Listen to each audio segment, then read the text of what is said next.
اللہ الرحمن الرحیم. ناظرین، ایک بار پھر آپ کی خدمت میں حاضر ہوں. میرے ساتھ اسلام آباد سے سینئر جرنلسٹ عمر فاروق صاحب موجود ہیں.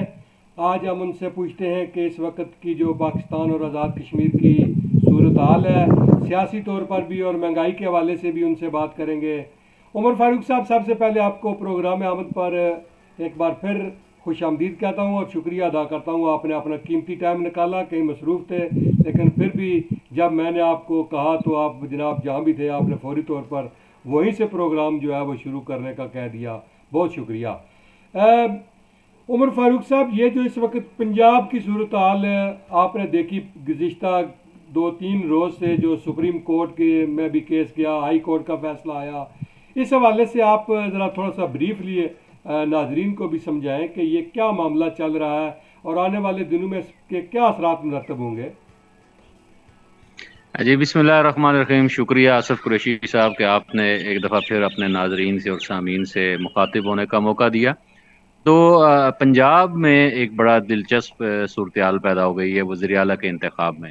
اصل صورتحال یہ ہے کہ جب 16 اپریل جب عثمان بزدار جو سابق وزیر اعلیٰ تھے انہوں نے استعفیٰ دیا، اور 16 اپریل کو جب یہ الیکشن ہوا تھا وزیر اعلیٰ کا، اور مسلم لیگ نون اور ان کے اتحادیوں کی طرف سے جو امیدوار تھے حمزہ شہباز تھے، اور پی ٹی آئی کی طرف سے جو امیدوار تھے وہ چودھری پرویز الہی تھے، جو اس وقت اسپیکر اس پنجاب اسمبلی بھی ہیں.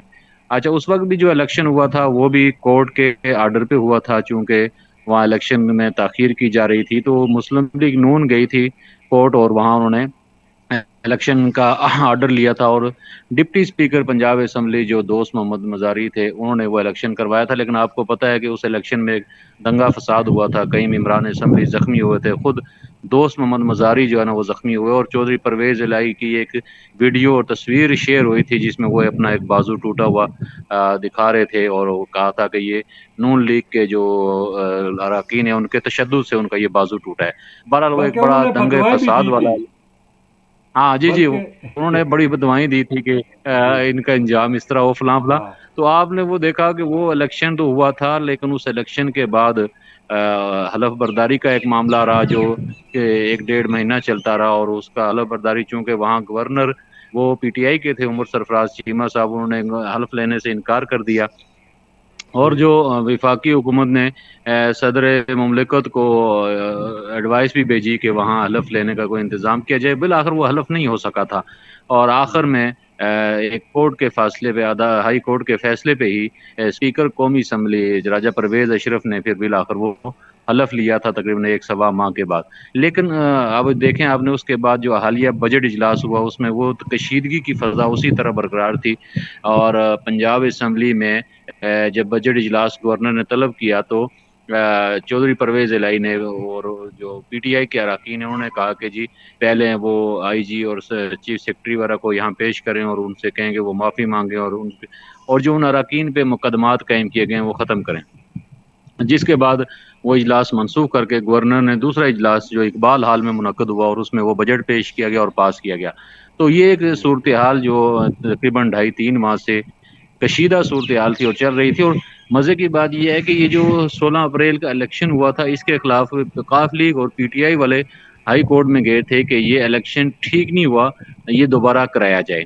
اب اس پہ 4 دن پہلے ہائی کورٹ نے ایک فیصلہ دیا، اور وہاں 5 رکنی بیچ تھا جسٹس سردار صداقت علی کی سربراہی میں، جنہوں نے 4-1 کے تناسب سے فیصلہ دیا، اور وہ فیصلہ پی ٹی آئی اور قاف لیگ نے ماننے سے انکار کر دیا. فیصلہ یہ تھا کہ الیکشن تو مکمل کالعدم قرار نہیں دیا جا سکتا، اب رن آف پولنگ مطلب ہے جو پولنگ ہوئی تھی اس دن اس کا دوبارہ گنتی کر لی جائے. اور اس میں انہوں نے یہ کہا کہ جو منحرف ارکان تھے 25 پی ٹی آئی کے، ان کے ووٹوں کو نکال کر دوبارہ رائے شماری کرا دی جائے، ووٹنگ کرا دی جائے، جس کے پاس جو زیادہ ووٹ ہوں گے وہ وزیر اعلیٰ بن جائے گا. اور اس میں ایک قانون یہ بھی ہے نا کہ 1 تہائی ووٹ لینا ضروری ہے، تو وہ 186 ممبران بنتے ہیں. تو اس میں کورٹ نے یہ آرڈر دیا کہ رن آف الیکشن جو ہے اس میں یہ کرتے ہیں کہ جو موجود اسمبلی میں اراکین ہیں ان کی جو اکثریت جس کی طرف ہوگی وہ وزیر اعلیٰ بن جائے گا. یہ ایک اچھا فیصلہ تھا، اور اس فیصلے کو بھی امپلیمنٹ کرانے کے لیے انہوں نے ڈپٹی اسپیکر کی ذمہ داری لگائی کہ وہ اگلے دن مطلب انہوں نے کہ یہ کروائیں. لیکن اس کے خلاف پی ٹی آئی اور قاف لیگ اپنی ہی جو درخواست تھی اس کو منظور ہونے کے بعد اور اس کے فیصلہ آنے کے بعد وہ سپریم کورٹ چلے گئے، اور سپریم کورٹ نے ایک پنچایتی فیصلہ دیا، مطلب اس کو آپ یہ کہہ سکتے ہیں کہ پنچایتی فیصلہ دیا کہ حالانکہ کورٹ کے جو آرڈر ہوتے ہیں یا جو فیصلہ ہوتا ہے وہ کسی فریق کو، ظاہر سی بات ہے، کسی کے خلاف ہوتا ہے اور کسی کی حمایت میں ہوتا ہے. یہ ہوتا نہیں ہے کہ دونوں فریقوں کو راضی کر کے پنچایت کی جائے کہ آپ بھی مان لیں اور آپ بھی مان لیں، ایسا ہم عدالتی نظام میں ہے نہیں. لیکن بہرحال سپریم کورٹ نے ایک پنچایتی فیصلہ دیا اور فریقین کو بلا کر انہوں نے یہ کہا کہ آپ لوگ کسی پر اتفاق رائے کر لیں کہ دوبارہ الیکشن ہو جائے یا حمزہ شہباز کو وزیر اعلیٰ مان لیں یا دوبارہ کوئی تاریخ پہ سیٹلمنٹ کر لیں. اب اس میں یہ ہوا کہ چودھری پرویز الہی جو امیدوار بھی ہیں وزارت اعلیٰ کے، انہوں نے یہ کہا جی کہ ہمیں 17 جولائی تک اس کو حمزہ شہباز کو ہم وزیر اعلیٰ ماننے کو تیار ہیں، اور جی 17 جولائی کو جب الیکشن ہو جائے گا، ضمنی الیکشن ہے جو 20 سیٹوں پہ، اس کے بعد پھر رن آف الیکشن کرا دیں. تو اس کا مطلب یہ ہوا کہ کاف لیگ اپنا جو پہلا موقف تھا کہ حمزہ شہباز کو وزیر اعلیٰ نہیں مانتے، اس سے دستبردار ہوئی اور 17 جولائی تک انہوں نے ان کو تسلیم کر لیا. اس پہ پہلے پی ٹی آئی نے نہیں مان رہی تھی، اور لیکن بالآخر عمران خان نے بھی یہ سپریم کورٹ میں یقین دہانی کرا دی کہ ٹھیک ہے، ہم حمزہ شہباز کو وزیر اعلیٰ مانتے ہیں جب تک رن آف الیکشن ہوتا ہے. تو یوں سپریم کورٹ نے دونوں فریقوں کے اتفاق رائے کے بعد 22 جولائی کو رن آف الیکشن، وہی ووٹوں کو گنتی، مطلب ہے یہ دوبارہ الیکشن تو نہیں ہوگا لیکن ووٹوں کی گنتی دوبارہ ہوگی. اس میں پھر وہ جو منحرف ارکان جن کے الیکشن ہو رہے ہیں 17 جولائی کو، ان میں سے بھی جو کامیاب ہو کے اسمبلی میں آ جائیں گے تو وہ بھی نوٹیفیکیشن ہو جائے گا. تو اس کے بعد 22 جولائی کو رن آف الیکشن ہوگا، اس میں جس کے پاس اکثریت آ جائے گی وہ وزیر اعلیٰ منتخب ہو جائے گا. تو یہ پوری ایک سمری میں نے آپ کے سامنے مختصر پیش کی ہے جو جی بالکل 2.5-3 آپ ماہ نے، کی کام ہوگی. جی جی جی جی، اس معاملے میں میں نے سنا ہے کہ چودھری پرویز الہی اور جو عمران خان صاحب ہیں ان کے درمیان کافی اس معاملے میں اختلاف ہے کہ آپ نے یہ بات کیوں کی ہے، آپ نے یہ کیوں مانا ہے. وہ ایک سوشل میڈیا پر ایک ویڈیو بھی وائرل ہوئی ہے میاں محمود اور رشید کے ساتھ، جس طرح وہ اپنی جو وضاحت کر رہے ہیں کہ جی ہم نے اس وجہ سے کہا ہے. عمران خان صاحب فون پر ہیں ان کے ساتھ یا کوئی، وہ بھی ایک سوشل میڈیا پر چل رہی ہے کہ عمران خان صاحب اس معاملے میں سخت ناراض بھی ہیں. ہاں جی، اس میں دیکھیں نا، میں نے آپ کو کہا کہ کاف لیگ اور پی ٹی آئی کا پہلے دن موقف یہ تھا کہ حمزہ شہباز کو ہم وزیر اعلیٰ ہی نہیں مانتے.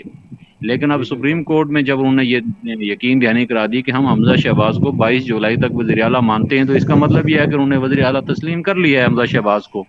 اب وہ سپریم کورٹ نے یہ بھی کہہ دیا ہے کہ وہ قائم مقام وزیر اعلیٰ نہیں کہا جائے گا حمزہ شہباز کو. تو اس کا مطلب ہے مستقل وزیر اعلیٰ ہیں، عبوری کہیں یا جو بھی کہیں، وہ وزیر اعلیٰ ہیں. تو جی جی بالکل. ایک تو ان کا موقف اس سے وہ دستبردار ہوئے.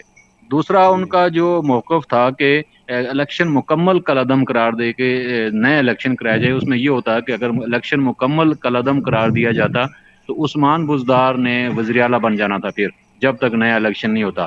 تو وہ اس میں ایک بڑا مسئلہ بن جانا تھا عمران جماعت کے لیے، نون لیگ اور ان کی اتحادیوں کے لیے، کہ عثمان بزدار جب اگر وزیر اعلیٰ بن جاتے تو انہوں نے ان دنوں میں، جن دنوں تک نیا الیکشن نہیں ہوتا، تو انہوں نے بہت سارے آرڈر کر دینے تھے اور وہ پنجاب ایک بحران کا صورت اختیار کر جاتا. تو پی ٹی آئی کو اس حوالے سے دھچکا لگا کہ نیا الیکشن تو نہیں ہے، البتہ ووٹوں کی گنتی دوبارہ ہو جائے گی. تو پی ٹی آئی اگرچہ اپنی درخواست لے کے گئی تھی، لیکن انہیں اس معاملے میں، اس پنچایتی فیصلے میں بھی کوئی اپنے موقف سے دستبردار ہونا پڑا اور انہیں بظاہر شکست ہوئی. اب ایک اور اس میں قریشی صاحب، آپ ظاہر سی بات ہے وہ سوال سوچ رہے ہوں گے، لیکن میں پہلے اس پہ بات کر لوں کہ ہوگا کیا، کیونکہ ہم نے مستقبل کی بھی بات کرنی ہے جی نا. میں تو میں یہی ہوگا کیا؟ یہی میں کہہ رہا تھا کہ اب اس کے بعد کیا ہوگا، میں بھی یہی سوال کر رہا تھا. ہاں جی، آپ کا سوال مجھے اندازہ تھا. تو یہ اس میں دیکھ لیں، اب جو ایوان، پنجاب کے ایوان کی جو صورتحال ہے، اس میں 157 نشستیں اس وقت جو 25 کو نکال کے میں بات کر رہا ہوں جو منحرف اراکین ہیں، اس وقت ایوان کی جی صورتحال یہ ہے کہ 157 ممبران اسمبلی ہیں پی ٹی آئی کے، 10 جی ممبران اسمبلی ہیں کاف لیگ کے. تو یہ بن جاتے ہیں 167، 167. جبکہ دوسری 167. طرف یہ صورتحال ہے کہ 162 یا 63 ہیں نون لیگ کے، اور جی 7 امیدوار ہیں اس کے پیپلز پارٹی کے. جی. ہاں جی، 4 امیدوار آزاد ہیں، ایک رائے حق پارٹی ہے، تو ان کی کل ملا کے مطلب وہ 177 ووٹ بنتے ہیں اس وقت جو صورتحال ہے۔ اب جی 25 نشستیں ہیں ان کا، 25 میں سے 20 پہ الیکشن ہوا ہے، 5 مخصوص نشستیں۔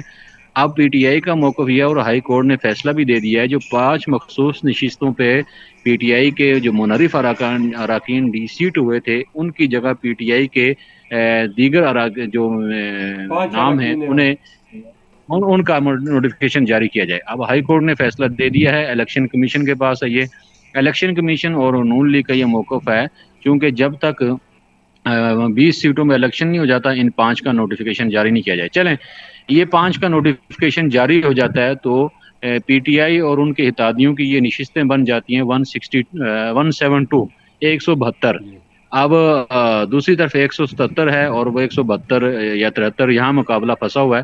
20 نشستیں میں سے اب اس میں صورتحال یہ ہوگی کہ 186 جو بھی ووٹ لے گا 22 جولائی کو، 186 کا مطلب یہ ہے 1/3، تو وہ وزیر اعلیٰ بن جائے گا۔ اب اس کا مطلب یہ ہوا کہ پی ٹی آئی کو یہ 5 نشستیں جو مخصوص ہیں یہ حاصل ہونے کے بعد بھی تقریباً 20 میں سے 13 یا 14 نشستیں جیتنا ہوں گی پنجاب میں، اور یہ 13 ایک 14 بڑا مسئلہ نشستیں ہے جتنا کہ ہوں گی۔ پنجاب میں 13 سے 14 سیٹیں 20 میں سے پی ٹی آئی جیت جائے، یہ ممکن نہیں لگ رہا، بڑا ہی مشکل ہے اور بڑا ہی ٹف یہ ہوگا پی ٹی آئی کے لیے، اور خاص کر کے نون لیگ کے لیے بھی چیلنج ہوگا اگر پی ٹی آئی 13 سے 14 نشستیں جیت جاتی ہے، لیکن بظاہر کوئی بالکل ایسی صورت نظر نہیں آ رہی۔ دوسری طرف صورتحال یہ ہے کہ نون لیگ کے لیے 9 نشستیں اگر وہ جی نکال لیتی ہے یہ 20 میں سے، تو حمزہ شہباز جو ہے نا وزیر اعلیٰ آسانی سے بن جائیں گے، تو نون لیگ کے لیے 9 نشستیں جیتنا میرے خیال میں کوئی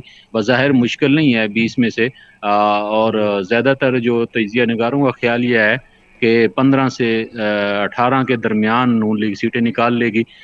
تو یہ سمجھ لیں کہ بظاہر جو فیصلہ تو سپریم کورٹ کا نون لیگ حمزہ شہباز کے خلاف ہے، لیکن جس خود اعتمادی کے ساتھ حمزہ شہباز نے یہ سرنڈر کیا کہ ٹھیک ہے اور رسک لیا کہ میں تیار ہوں آپ 17 جولائی کے بعد الیکشن کروا لیں، تو یہ ایک بڑا رسکی تھا، لیکن انہیں ساتھ خود اعتمادی بھی نظر آ رہی تھی کہ وہ 17 جولائی کے الیکشن میں کوئی واضح کامیابی حاصل کر لیں گے، اگرچہ الیکشن کمیشن اور سپریم کورٹ نے اپنے فیصلے میں ان 20 نشستوں پر حکومت کو ہدایات کی ہیں کہ وہ کوئی بھی ترقیاتی کام نہ کریں، کوئی بھی اعلانات نہ کریں اور ان حلقوں کا دورہ نہ کریں، تو ایک رسک پہ حمزہ شہباز نے یہ لے لیا ہے۔ اب دیکھتے کیا جی ہیں کہ پی ٹی آئی آیا 13 سے 14 نشستیں نکال لیتی ہے یا نون لیگ 9 سے 10 نشستیں حاصل کر لیتی ہے ان 20 میں سے، تو فیصلہ ان پر جا کے منتج ہوگا۔ یہ تو آپ نے تجزیہ نگاروں کا بتایا، آپ کا کیا تجزیہ ہے کہ 20 سیٹوں میں سے نون لیگ کتنی سیٹیں لے جائے گی؟ آپ کا ذاتی ظاہر جو تجزیہ کیا ہے؟ میرا جو خیال ہے 15 سے زائد سیٹیں نکال لیں گے، 15 16، ہو سکتا ہے 15 4 16 یا سیٹیں؟ 5 سیٹوں وہ پی ٹی آئی نکال لے، لیکن کیا میرا جو مہنگائی کا ذاتی خیال ہے کوئی کہ 15 16۔ مہنگائی کا کوئی اثر نہیں پڑے گا؟ دیکھ لیں کہ پیٹرول، ڈیزل، بجلی، گیس، اچھا اتنا ہر چیز جو ہے، کوئی اس کے باوجود بھی لوگ نون لیگ کو سپورٹ کریں گے۔ یا قریشی صاحب، اس میں مسئلہ یہ ہوتا ہے نا کہ دو چیزیں ہیں، جو دیہاتوں یا شہروں کے عوام ہیں، جی جی ان کے اپنے چھوٹے چھوٹے مسائل ہیں، وہ ان پہ زیادہ فوکس کرتے ہیں، مثلا کسی کے گلی محلے کا نالی کا جی مسئلہ ہے، کسی کے سیوریج لائن کا مسئلہ ہے، کسی کا چھوٹا سڑک کا ایشو ہے، یا کسی کا کیا کہتے ہیں بجلی وغیرہ کا ایشو ہے، تو ان ایشوز کو لوگ ترجیح دیتے ہیں۔ اب وہ جی مہنگائی ایک ایشو ہے، لیکن وہ پورے ملک کا ایشو ہے، لیکن وہ جو چھوٹے گلی محلے یا جو حلقے کی سیاست میں وہاں چھوٹے ایشوز جو ان کے لوگوں کے اپنے علاقائی مسائل ہوتے ہیں یا اپنے محلے کے مسائل ہوتے ہیں، وہ ان کو دیکھتے ہیں، تو ان کو جو پنجاب میں وہ دیکھ رہے ہیں کہ جو وفاق میں نون لیگ کی حکومت ہے، تو پنجاب میں بھی بظاہر نون لیگ کی حکومت ہے، اگرچہ 22 کو فیصلہ ہوگا، تو ان وہ یہ سمجھتے ہیں کہ اگر ہم نے پی ٹی آئی کو ووٹ دیا بھی تو اس کا کوئی فائدہ انہیں نظر نہیں آئے گا، ان کے گلی محلے کے جو مسائل ہیں وہ حل ہوتے ہوئے نظر نہیں آئیں گے، اگرچہ نظریاتی ووٹ ضرور ہوتا ہے ہر جماعت کا 15 سے 20%، لیکن وہ 15 سے 20% کے ساتھ ساتھ جو باقی ووٹر ہوتے ہیں وہ یہ ضرور دیکھتے ہیں کہ ان کے مسئلے کون حل کر سکا ہے۔ اتنا شعور تو عوام کو ہے کہ پنجاب میں اور وفاق میں کس کی حکومت ہے. تو یہ ایڈوانٹیج ہے نون لیگ کو. میں اس وجہ سے کہہ رہا ہوں کہ چونکہ عوامی مسائل حل کرنے کے لیے انہیں حکومت کو دیکھ رہے ہوتے ہیں، تو پنجاب میں بھی اور وفاق میں بھی اس وقت نون لیگ کی حکومت ہے. تو لوگ اپنے مسائل کے حل کے لیے ان لوگوں کو ترجیح دیں گے جو حکومتی پارٹی کے ہوں گے. چلو ہاں، جہاں دیکھتے تک ہیں یہ کہ مہنگائی کا 17 فیکٹر ہے، جی مہنگائی جی کا جی جی فیکٹر ہے جو آپ میں اس کی بات کروں، یہ ایک ضرور اثر انداز ہوتا ہے، لیکن اس کا جو اثر اندازی ہے یا جو کچھ بھی ہے وہ 5-10% ہوگا. میں نے آپ کو اس طرح کہا کہ اگر پی ٹی آئی 20 یا 18 یا جتنی سیٹیں جیت بھی جاتی ہے تو انہیں پتہ ہے کہ یہ مسائل ان سے بھی حل ہونے والے نہیں ہیں. وہ بھی 3-3.5 سال حکومت میں رہے تو مہنگائی اسی طرح بڑھتی رہی جس طرح موجودہ حکومت میں بڑھی ہے.